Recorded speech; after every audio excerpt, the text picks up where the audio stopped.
Baik, saya ulangi. Assalamualaikum warahmatullahi wabarakatuh. Waalaikumsalam warahmatullahi wabarakatuh. Baik, gimana kabarnya Bu Sulaiman? Sehat nih? Alhamdulillah Pak, sehat. Baik, Mas, saya ucapkan selamat ya, sudah sampai kepada tahap komprehensif. Nggih Pak, Tinggal matur beberapa tahap nuwun. lagi, semoga lancar sampai akhir nanti Bu ya. Amin, amin, amin ya rabbal alamin. Baik, Bu Sulaiman, di kegiatan uji komprehensif ini ingin mengetahui pemahaman mahasiswa PPG utamanya tentang modul-modul atau materi-materi yang sudah dipahami, dipelajari dalam kegiatan sebelumnya. Ya. Nggih Pak. Baik, mungkin sebelum kita maju ke pertanyaan tentang komprehensif, bisa ingin tahu dulu Ibu Sulaiman, Nggih. kurang lebih 2 bulan ini selama PPG, apa yang sudah didapat oleh Bu Sulaiman, atau pelajaran atau pengalaman apa yang sudah didapat selama PPG sampai tahap uji kompre ini? Nggih. Terima kasih Pak atas waktunya. Alhamdulillah setelah saya mengikuti kegiatan PPG ini ya Pak ya, banyak sekali manfaat yang sudah saya rasakan Pak, khususnya di kompetensi saya sebagai guru. Mungkin yang awalnya tidak memperhatikan bagaimana cara menyusun RPP yang baik, ini mau nggak mau kami dituntut untuk paling tidak membaca literasi bagaimana caranya, langkah-langkah untuk membuat RPP, misalkan membuat analisis SKL, KIKD, kemudian membuat LKPD kayak gitu Pak. Ya alhamdulillah manfaatnya banyak banget Pak. Saya bersyukur akhirnya awal-awal mungkin ya gini Pak ya, mungkin awal-awal kaget karena memang saya pribadi itu pretestnya tahun ini, dipanggil juga tahun ini gitu Pak. Mungkin belum ada persiapan gitu. Saya mikirnya itu teman-teman saya yang pretestnya 2018 baru terpanggil di tahun ini gitu. Tapi saya yang alhamdulillah pretest tahun ini terpanggil juga di tahun ini, itu menurut saya Masya Allah gitu Pak, kagetnya luar biasa, belum ada persiapan apa-apa waktu itu Pak. Tapi alhamdulillah seiringnya waktu sih, saya mencoba untuk sharing sama teman-teman yang sudah PPG gitu Pak. Teman-teman yang PPG itu sudah memberikan semangat, terus pokoknya dilalui aja, jangan bilang nggak bisa kalau kita belum mencoba begitu Pak. Akhirnya ya saya bismillah lah, sebisa saya gitu akhirnya. Ya alhamdulillah ada support dari teman-teman, terus juga izin keluarga, ya ini sudah bisa dilewati. Walaupun di sekolah juga kan kita tidak bisa begitu saja meninggalkan gitu Pak, karena kebetulan saya di sini tuh ngajarnya full Pak, 36 jam. Jadi SMKN 4 Ibu ya? jadi harus harus meninggalkan jumlah kelas yang begitu banyak Pak. Itu juga jadi beban pikiran juga. Gimana harus meninggalkan anak-anak katanya. Begitu Pak. Baik, terima kasih Bu Sulaiman. Jadi memang pertama ya berarti rezekinya berarti memang tahun ini Bu ya, disyukuri. Karena saya juga termasuk yang kategori Bu tadi, yang saya pretest 2019, PPG 2021, artinya 2 tahun ini. Baik, kemudian juga terkait peninggalan kelas, memang itu artinya ya jadi ya tantangan tersendiri, karena memang untuk kegiatan PPG luring ini ya tantangannya daring ini tantangan karena kita dituntut untuk bisa mengikuti dengan baik, tapi juga tidak boleh meninggalkan kelas. Ini memang permasalahan yang luar biasa ya. Insya Allah tinggal berapa tahap lagi PPL kemudian ujian, Allah semoga lancar sampai akhir ya. Baik Bu Sulaimah, langsung kepada kegiatan kompre. Pertanyaan pertama ingin saya tanyakan kepada Bu Sulaimah terkait kompetensi sebagai seorang guru Ibu ya.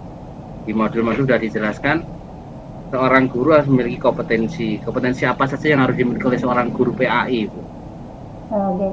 Kalau PAI ketambahan religius ya Pak. Jadi ada pedagogik, ada profesional, ada kepribadian, ada sosial, sama religius. Kalau PAI itu ditambahi religius Pak. Kalau dari segi kepribadian, guru harus mampu menjadi contoh berakhlakul karimah, kemudian berwibawa, arif, bijaksana. Sedangkan untuk pedagogik, guru harus mampu mengolah pembelajaran di kelas, melakukan rencana pembelajaran di kelas, evaluasi pembelajaran di kelas.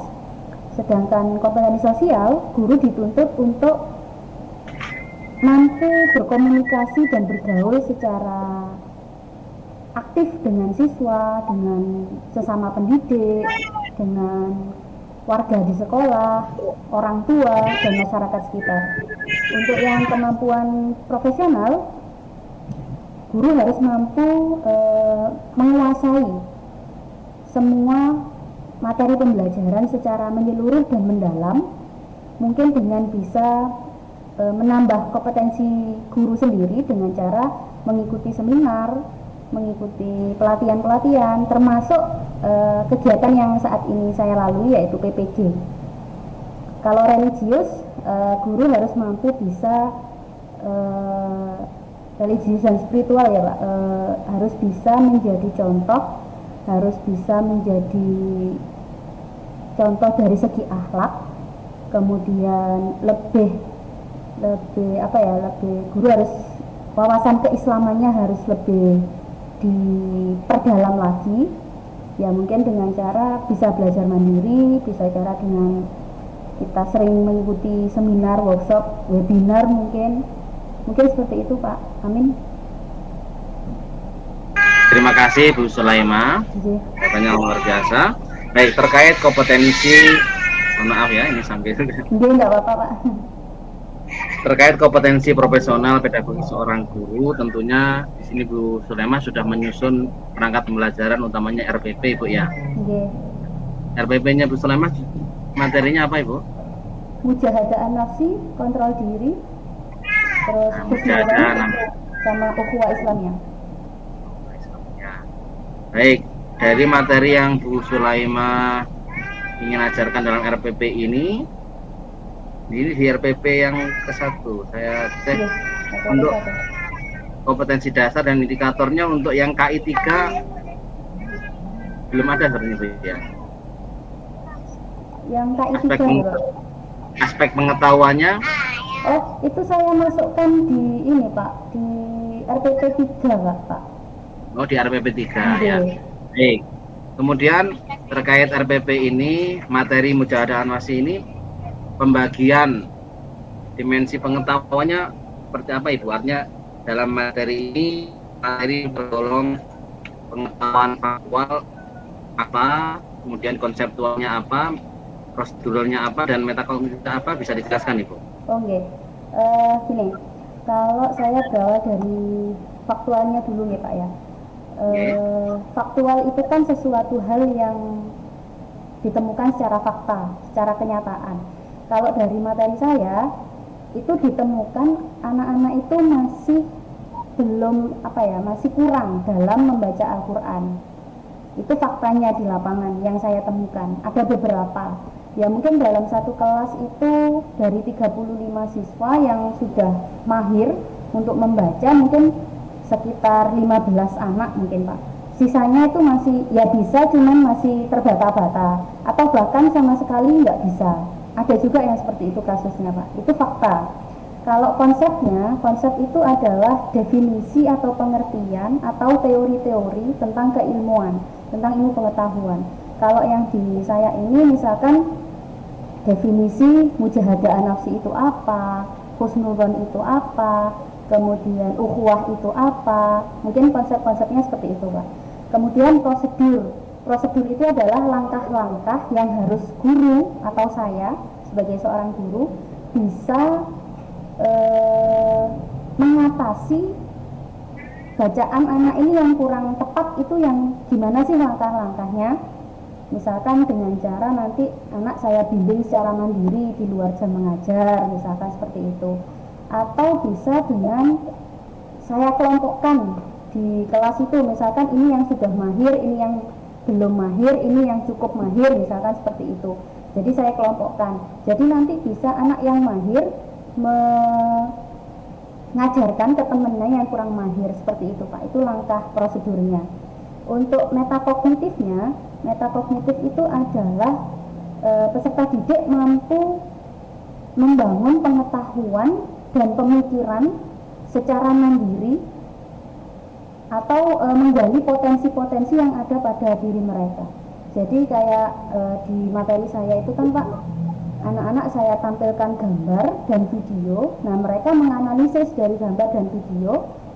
Dari situ kan sudah muncul nih Pak untuk menggali pengetahuan mereka tentang apa itu sih mujahadah, apa itu sih husnudzon, apa itu sih ukhuwah. Gitu Pak Amin. Baik, terima kasih Bu Sulaimah. Kemudian lanjut ke tahapan berikutnya setelah materi pengembangan materinya terkait tujuan pembelajaran yang Ibu tuliskan dalam RPP di sini. Bawa RPP-nya Ibu? Bawa Pak, ada Pak. Coba dibacakan satu tujuan pembelajarannya Bu. Ya, sebentar. Tujuan pembelajaran. Tujuan pembelajaran, siswa mampu terbiasa membaca Al-Quran dengan meyakini bahwa kontrol diri, prasangka baik, dan persaudaraan adalah perintah agama. Yang kedua, baik. Satu aja Bu, coba kita pahami satu dulu. Ini ada empat Ibu ya tujuan pembelajarannya. Baik, dari tujuan pembelajaran yang pertama seperti yang kita pahami, untuk menyusun tujuan pembelajaran yang baik itu kan harus memenuhi 4 komponen atau disebut dengan ABCD itu Ibu ya. Nah, tujuan pembelajaran nanti lebih bisa terukur dan bisa lebih terarah apa yang ingin dituju dalam pembelajaran. Dari tujuan pembelajaran yang pertama tadi mungkin bisa dijabarkan Ibu, menurut Ibu yang bagian A yang mana, B yang mana, C yang mana, D yang mana? Untuk yang ABCD itu kan A itu adalah audience, B itu behavior, C itu condition, D itu degree. Yang audience itu siswa Pak, siswa. Kemudian behaviornya terbiasa membaca Al-Quran. Kemudian C-nya kondisinya meyakini bahwa kontrol diri, prasangka baik, dan persaudaraan. Degree-nya perintah agama. Mungkin begitu Pak. Seperti itu Ibu ya. Baik. Behavior dalam tujuan belajar itu sebenarnya apa sih penjelasan behavior itu Bu? Behavior itu perilaku Pak. Ya, perilaku yang bisa diukur atau bisa dilihat dalam pembelajaran. Di sini kan terbiasa membaca Al-Quran Ibu ya, berarti perilakunya. Ya, kemudian meyakini kontrol diri, prasangka, persaudaraan adalah perintah agama. Kemudian untuk yang meyakini bahwa kontrol diri, prasangka, perintah agama di sini sebenarnya kalau di situ masih tahapan ke kondisinya Ibu. Untuk degree-nya sebenarnya belum masuk di situ. Nanti mungkin bisa ditambahin degree-nya kan bisa terbiasa membaca Al-Quran kan di sini bisa dengan tepat, dengan tertil, dengan baik. Itu kan degree-nya di situ ya. Nanti bisa ditambah. Baik, kemudian untuk model pembelajarannya Ibu pakai apa ini? Discovery learning Pak. Discovery learning itu langkah-langkahnya seperti apa Ibu? Bisa dijelaskan? Kalau discovery learning langkahnya yang pertama adalah memberikan stimulus atau rangsangan kepada peserta didik. Yang kedua identifikasi masalah. Yang ketiga pengumpulan data. Yang keempat pengolahan data. Yang kelima pembuktian. Ya, gitu Pak. Berarti kalau ada stimulus dan respon itu berarti untuk model pembelajaran discovery learning itu berlandaskan kepada teori belajar apa Ibu? Behavioristik. Behavioristik ya Bu ya. Jadi pengamatan perilaku yang paling utama di situ nanti ya. Ya. Baik Bu Sulaimah, mungkin itu. Kemudian berikutnya tadi sudah dijabarkan tentang tahapan pembelajaran, kemudian modelnya dan juga tujuan pembelajarannya. Ini sekarang saya coba minta Bu Sulaimah untuk mempraktekkan apa yang tadi disampaikan terkait tahapan pembelajarannya. Silakan sekarang Bu Sulaimah praktek mengajar, cukup 3-5 menit saja. Silakan sudah berisi tentang kegiatan pendahuluan, inti dan penutup. Pendahuluannya cukup salam dan menanyakan kabar atau berdoa singkat. Yang intinya adalah kegiatan intinya terlihat tahapan yang sudah Bu Sulaimah tadi sebutkan. Diakhiri dengan penutup itu saja. Bisa dipahami Bu ya? Bisa Pak, bisa. Monggo silakan Ibu Sulaimah. Oke. Baik anak-anak, Assalamualaikum warahmatullahi wabarakatuh. Bagaimana kalian kabarnya hari ini? Semuanya insya Allah sehat ya, dalam keadaan sehat. Baik, kepada ketua kelas, sebelum kita memulai pelajaran, dipersilakan untuk memimpin doa. Oke, doa sudah selesai.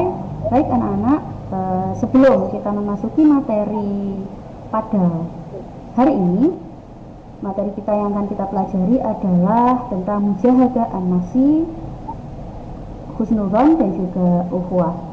Sebelum itu, kalian harus paham dulu tujuan kita mempelajari materi pada pagi hari ini itu apa. Yang pertama, nanti kalian akan terbiasa membaca Al-Quran dengan meyakini bahwa kontrol diri, husnudzon, dan juga ukhuwah itu adalah perintah agama. Kemudian kalian juga harus bisa membaca Al-Quran dengan baik. Kalian juga harus bisa menyebutkan nilai-nilai yang terkandung dalam Al-Quran surat Al-Hujurat ayat 10, ayat 12, dan juga Al-Anfal ayat 72. Oke anak-anak, sekarang Ibu akan menayangkan sebuah gambar. Silahkan gambar diamati, kemudian nanti kalian harus mampu mengkritisi atau menganalisis gambar tersebut.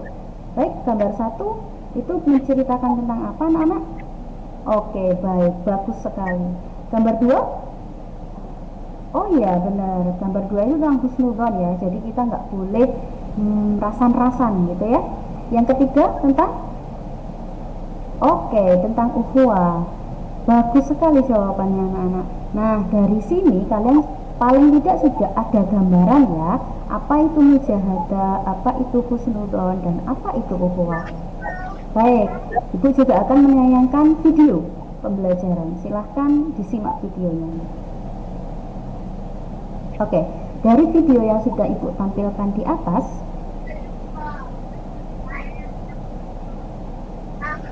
kita bisa mengambil kesimpulan. Yang pertama ya, saya akan ajukan pertanyaan kepada kalian, mengapa pertikaian atau konflik itu terjadi di masyarakat? Yang kedua, sikap apa yang menjadi pemicu terjadinya konflik tersebut? Nah, yang ketiga, nilai-nilai apa saja yang bisa membangun dari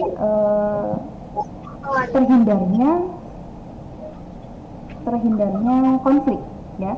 Jadi ada 3 pertanyaan. Ada yang bisa menjawab pertanyaan pertama, pertanyaan kedua, pertanyaan ketiga. Boleh secara acak silahkan. Oke, baik. Semuanya sudah bagus ya. Kalian ini luar biasa. Sekarang Ibu akan bagi kelompok menjadi 5 kelompok. Silahkan memilih kelompoknya sendiri. Saya kasih waktu 5 menit. 5 menit kalian sudah harus duduk dengan kelompok masing-masing. Oke, sudah 5 menit. Kelompok pertama, kelompok kedua, 3 dan 4. Silahkan, Ibu ini ada kertas, ada amplop. Nah, di dalam amplop ini ada kertas yang akan kalian keluarkan. Di dalam amplop ada 12 nilai yang bisa mencegah terjadinya konflik. Kalian hanya masing-masing kelompok hanya memilih 5 saja ya, memilih 5 nilai yang bisa mencegah terjadinya konflik. Setelah itu kalian tempel di kertas karton yang juga sudah Ibu siapkan. Oke, silakan didiskusikan. Oke, baik. Nah, sudah didiskusikan bersama. Kalian harus mempresentasikan. Kelompok 1 harus presentasi ke depan. Kenapa kalian memilih 5 nilai tersebut? Kalian harus bisa menjelaskan apa alasannya. Oke, kelompok pertama silakan maju. Oke, bagus sekali. Kita berikan aplaus kepada kelompok 1. Oke, anak-anak, kiranya dari beberapa kelompok yang sudah maju untuk diskusi, bisa kita tarik kesimpulan ada 5 nilai yang banyak dipilih oleh kelompok. Nilai yang pertama adalah saling tolong-menolong, yang kedua adalah husnudzon, yang ketiga adalah mujahadah an-nafsi, yang keempat adalah ukhuwah, persaudaraan, yang kelima adalah tolong-menolong. Nah, jadi 5 sifat ini atau 5 nilai inilah yang kita sepakati sebagai nilai yang bisa membangun supaya tidak terjadi konflik atau pertikaian di tengah masyarakat. Oke anak-anak, kiranya kita refleksi sebentar ya sebelum kita akhiri pembelajaran. Ayo, tadi apa yang dimaksud dengan mujahadah? Apa yang dimaksud dengan husnudzon? Dan apa yang dimaksud dengan ukhuwah? Oh, Masya Allah, semuanya sudah bagus-bagus. Dan Alhamdulillah dari refleksi kita hari ini, dari tujuan kita hari ini, kalian juga sudah bisa tujuan yang kita maksud sudah tercapai ya anak-anak. Kalian sudah mengerti, bisa menyebutkan nilai-nilai yang bisa dibangun dalam supaya tidak terjadi pertikaian di tengah masyarakat. Kalian juga bisa menyebutkan pengertian mujahadah itu apa, husnudzon itu apa, ukhuwah itu apa. Baik anak-anak, untuk selanjutnya di pertemuan berikutnya, Ibu minta kalian di rumah menulis ayat Al-Quran surat Al-Hujurat ayat 10, ayat 12, dan Al-Anfal ayat 72. Nah, dari hasil tulisan nanti di pertemuan berikutnya akan kita bahas bagaimana cara membaca yang baik dan benar, kemudian kita identifikasi artinya, kita identifikasi hukum bacaan tajwidnya, dan juga kandungan ayat tersebut. Jelas anak-anak paham? Oke, baik. Terima kasih. Kiranya itu saja di pertemuan hari ini. Mari kita tutup dengan bacaan hamdalah bersama. Alhamdulillahirabbil alamin. Baik anak-anak, kiranya itu mohon maaf apabila ada salah kata dan perbuatan. Sesungguhnya kesempurnaan hanya milik Allah dan kesalahan terletak pada diri saya pribadi. Kurang lebihnya mohon maaf. Assalamualaikum warahmatullahi wabarakatuh. Waalaikumsalam warahmatullahi wabarakatuh. Ya, bagus sekali Bu Sulaima ya, terstruktur sekali penjabarannya sesuai dengan RPP yang sudah dibuat. Maka nanti insya Allah untuk kegiatan PPL-nya sudah lancar karena sudah bisa memahami RPP dan juga langkah-langkahnya. Terakhir dari saya Bu Sulaima, tadi dalam materinya ini kaitannya dengan mujahadah nafsi, ada Al-Quran Bu ya? Saya pakai HP enggak apa-apa nih Pak? Enggak apa Ibu, ya enggak apa-apa gitu. Tadi di situ ada Al-Hujurat ayat 12 Ibu, bisa tolong dibacakan Ibu? Oke, siap.